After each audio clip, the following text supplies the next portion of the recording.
There's a farm just outside the North Cascade National Park that's growing grains as old as time. Einkorn, which is an ancient wheat species, was even found in the stomach of Otzi the Iceman. Before the invention of the steel roller mill in the 1800s, all wheat was stone milled. This steel roller mill is extremely efficient at separating the germ and bran from the starchy endosperm, but there's one caveat. It takes the nutrients with it. That's why today you see a ton of enriched flours which have synthetic vitamins added back to them during processing. Modern wheat varieties have been bred for shelf stability and are much harder to digest. But farms like this one give me hope. Bluebird Grain Farms is a family-owned and operated business started in 2005. And today I'm fortunate enough to peek inside their operation and speak with the owners. Enough of me talking, let's learn what makes them different. What's the name of your farm and what do you produce? Hi, the name of the farm is Bluebird Grain Farms. We focus on ancient wheats.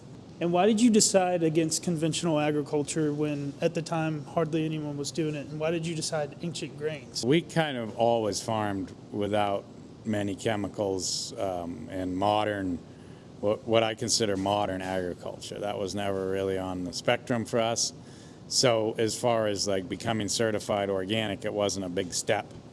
As it would be for someone who had been farming with all the latest and greatest science and then trying to flip their farm back to more sustainable farming. So Bluebird isn't just a farm. You guys actually mill your own grains in-house. Why does that matter for someone watching this right now? We feel like flavor and nutrition have gone out of style, and we want to bring it back to the American table. And we feel like people deserve to have taste in their food, but also the nutrient-dense food. So we were inspired because most people have never had the opportunity to experience what fresh grains, even fresh milled flour, tastes like. And that was really the impetus of starting our vertically integrated business, is to get people to be able to experience tasting these amazing grains. Tell me about your signature product.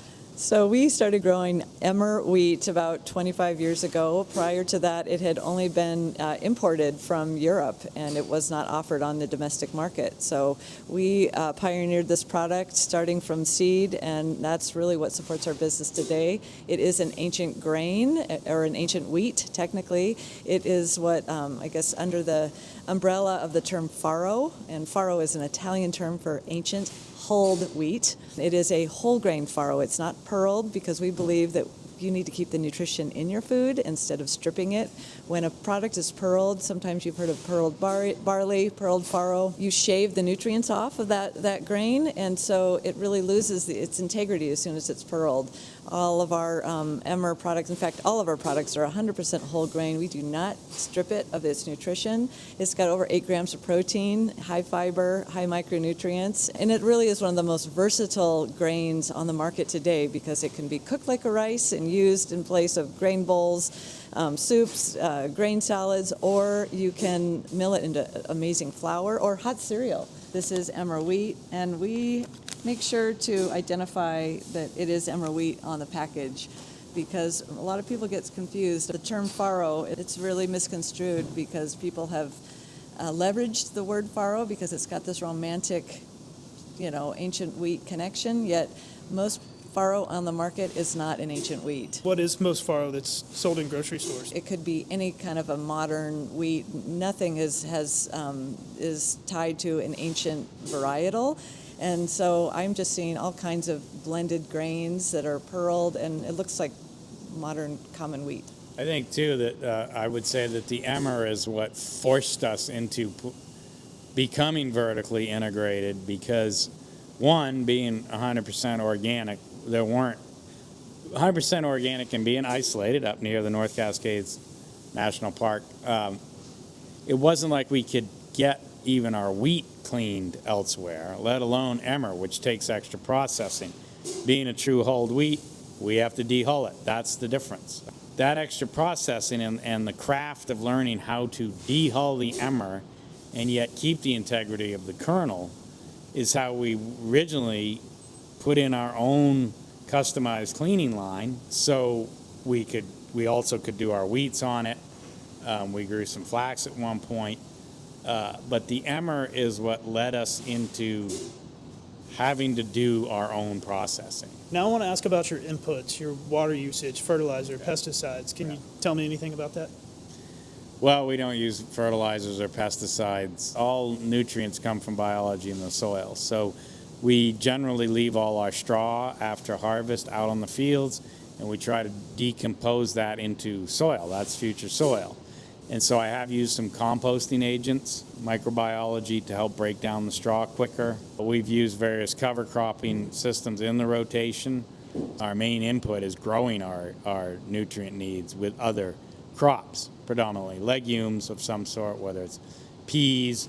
We like buckwheat as a later season cover crop. It's more about balance of nutrients than it is overall quantity of nutrients. Ideally, that shows up in the food.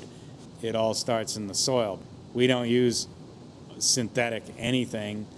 We do have supplemental irrigation on a couple of our farms, but we use it judiciously. It's more about timing than quantity. Seem better for the environment. I didn't notice any hazmat signs around here, so I'm guessing you were able to grow this wheat or these grains without the use of glyphosate. Yeah, glyphosate's never been an issue for us, except maybe when the county road department goes by, but we have our buffers. We're not farming any different, really, than the way people farm for thousands of years. It's just been 2 generations that have changed the farming systems. I think the only way we'll ultimately ever feed everybody is to actually do the opposite of high-intensity inputs and really work on getting the soil health, sustainable soil health. That's the only way we can feed the world. And we have our systems. We know how to sequester carbon. We know how to do this. It's not a mystery, but it's not subsidized. Yeah, and we talked about this a little bit off camera, but you mentioned that basically the products that you're selling are the true price of producing it, right? Absolutely. The price on our shelves is what it truly costs to grow, process, package, and get this to the consumer. That's very different from the price on the grocery shelves, where most wheat in the grocery store is our commodity wheats. They are subsidized by your tax dollars. You're not getting help through subsidies. No government subsidies. To be organic, you actually have to pay to grow organic. Let's get people supporting and teaching the next generation of farmers how to make that shift, because it's really hard to undo what's been done. We've depleted so much of our water supply and so much of our soil supply in a fast time period. It's going to take a lot longer to build that back. But nature, one thing I've learned, is extremely forgiving, and she will allow you to improve yourself and improve your soils given a chance. We're on the brink, I feel, of farming ourselves out of business. We've depleted the soils. 25% of the world's carbon emissions come from agriculture, and we now know how to change that. We have the agricultural systems in place. With regenerative systems, organic systems, we can change that. That can have bigger impact on carbon sequestering than just about anything else that I can think of single-handedly. What would you say to the people that think industrial farming is the only way to produce food at scale, and can small farms actually make a difference? Well, there's a big difference between industry and farming. One's industrial, one's actually farming, which is mean you walk your soils, you look at your soils, you feel your soils. If you're in industry, you never get out of the pickup or the tractor, and you're not really farming. It's a business. As far as world food supply, would we need to grow twice as much food if the food we was growing had twice the nutrition in it? We can grow plenty of food. We grow excess food. I think ultimately, long term, if we're going to feed the world, we have to grow regenerative practices and have to grow with organic practices, because we have to save our soils. That's the only way we're going to feed the world, in my estimation. Back to like growing corn and soy, growing products that aren't meant to really, we are not meant to consume them in large volumes, and that's making us sick. It's making us sick. Well, yeah, most of the corn is you're subsidizing twice, because you're subsidizing to have it grown. It's highly intensive inputs. And then you're subsidizing it at the fuel pump, because 10 or 15% of it now is corn. And so most of that corn is being grown for fuel, or it's being force-fed through animals that aren't meant to eat corn. Like beef stuff.